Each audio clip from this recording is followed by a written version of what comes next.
राज्यभरामध्ये नगर परिषदांच्या निवडणुकीची सध्या रणधुमाळी सुरू आहे आणि सर्वच पक्षांचे नेते मोठ्या प्रमाणात प्रचार सभा घेतात।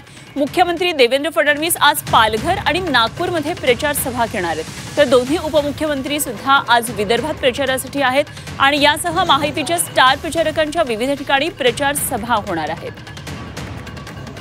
तर आता प्रचाराचा हा धुरा राज्यभर उडू लागलेला आहे। मुख्यमंत्री उपमुख्यमंत्री सुद्धा ठिकठिकाणी प्रचार सभा घेणार आहेत। तर पालघरमध्ये मुख्यमंत्र्यांच्या सभेची तिकडे जय्यत तयारी सुरू आहे। काय नेमकी इथे सगळी तयारी सुरू आहे याचा आढावा घेतला आमचे प्रतिनिधी हर्षद पाटील यांनी। राज्याचे मुख्यमंत्री देवेंद्र फडणवीस आज पालघर जिल्ह्यातील नगर परिषदांच्या निवडणुकीच्या पार्श्वभूमीवर पालघरमध्ये 2 जाहीर सभा घेत आहेत। पहिली सभा सकाळी डहाणू येथे होणार आहे, तर दुसरी सभा ही पालघर येथे होणार आहे। आपण सध्या पालघरच्या या मैदानावर आहोत, जिथे ही जाहीर सभा होणार आहे। साधारणतः 12 वाजता या सभेला सुरुवात होईल। आपण पाहू शकता की या सभेसाठी जय्यत अशी तयारी इथे केलेली आहे। आसन व्यवस्था केलेली आहे।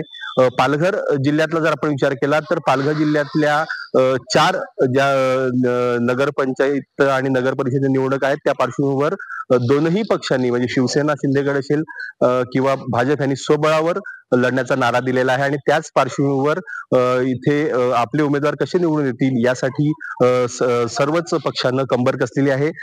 काही दिवसांअगोदर याच ठिकाणी याच 2 मैदानांवर राज्याचे उपमुख्यमंत्री एकनाथ शिंदे यांनी जाहीर सभा घेतल्या होत्या आणि तिथे पालघर हा शिवसेनेचा गड आहे, आमच्याशी कोणी नाद करायचा नाही असा टोला विरोधकांना हाणला होता।